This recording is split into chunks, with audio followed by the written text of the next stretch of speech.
There's no feeling more intense than starting over. If you deleted your homework the day before it was due, as I have, or if you left your wallet at home and you have to go back after spending an hour in the commute. If you won some money at the casino and then put all your winnings on red but it came up black. If you got your best shirt dry cleaned before a wedding and then immediately dropped food on it. If you won an argument with a friend and then later discovered that they just returned to their original view.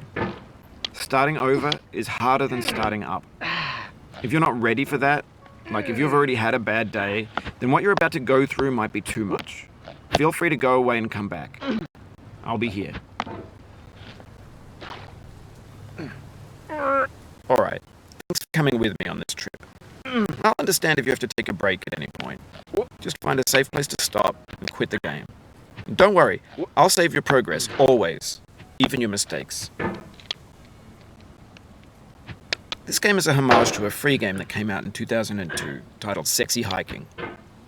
The author of that game was Jazuo, a mysterious Czech designer who was known at the time as the father of B games. And B games are rough assemblages of found objects. Designers slap them together very quickly and freely, and they're often too rough and unfriendly to gain much of a following. They're built more for the joy of building them than as polished products. In a certain way, Sexy Hiking is the perfect embodiment of a B game. It's built almost entirely out of found and recycled parts, and it's one of the most unusual and unfriendly games of its time. In it, your task is simply to drag yourself up a mountain with a hammer. And that act of climbing, in the digital world or in real life, has certain essential properties that give the game its flavor. No amount of forward progress is guaranteed. Some cliffs are too sheer or too slippery. And the player is constantly, unremittingly in danger of falling and losing everything. Anyway, when you start Sexy Hiking, you're standing next to this dead tree that blocks the way to the entire rest of the game. It might take you an hour to get over that tree, and a lot of people never got past it. You prod and you poke at it, exploring the limits of your reach and your strength, trying to find a way up and over. And there's a sense of truth in that lack of compromise. Most obstacles in video game worlds are fake. You can be completely confident in your ability to get through them once you have the correct method or the correct equipment or just by spending enough time. In that sense, every pixelated obstacle in Sexy Hiking is real.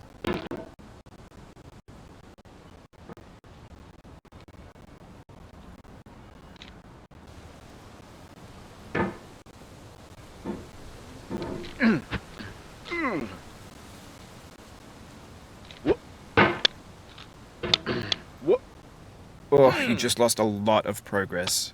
That's a deep frustration, a real punch in the gut.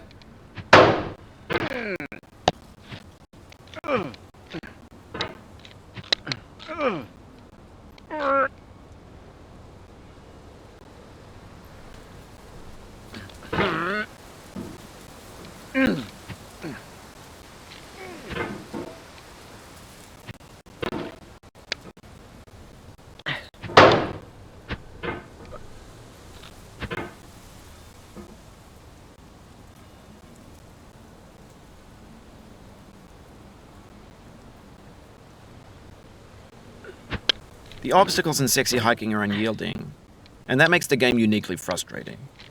But I'm not sure Jazuo intended to make a frustrating game.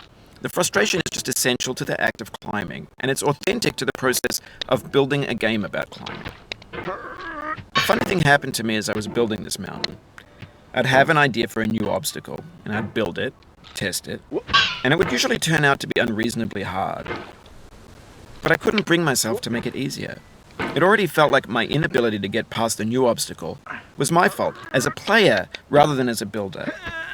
Imaginary mountains build themselves from our efforts to climb them, and it's our repeated attempts to reach the summit that turns those mountains into something real.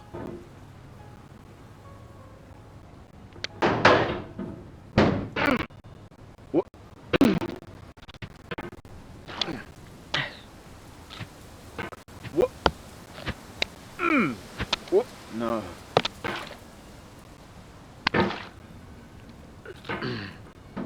Oof, sorry about that.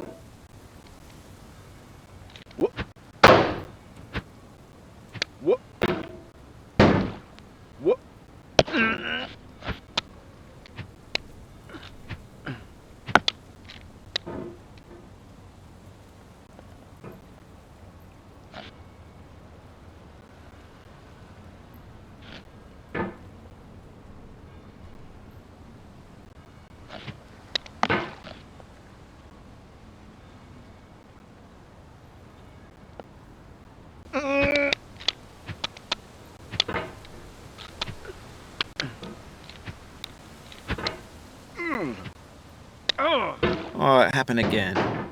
Keep on trying, don't let it get to you.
When you're building a video game world, you're building with ideas.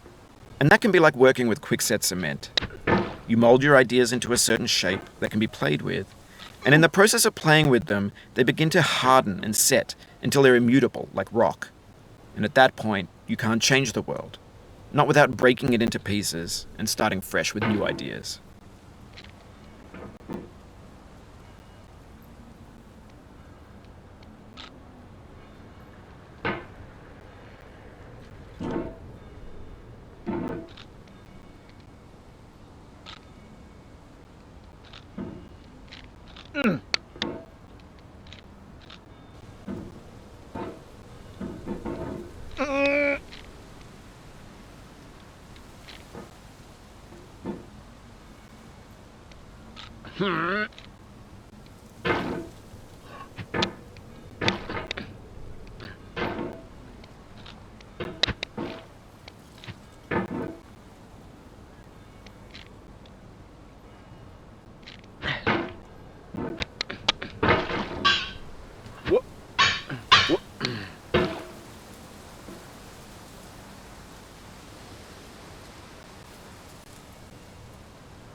You've done this part before. You know it's possible.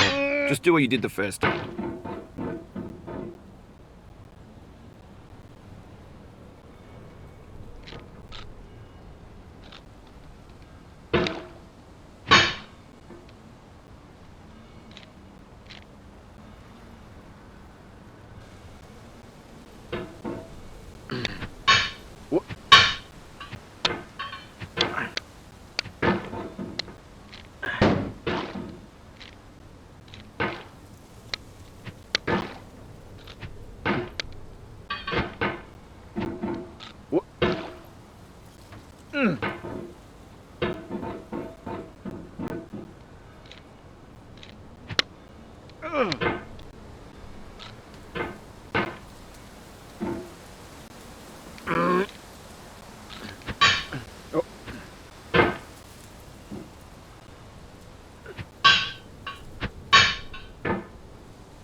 No.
This thing that we call failure is not the falling down, but the staying down. Mary Pickford.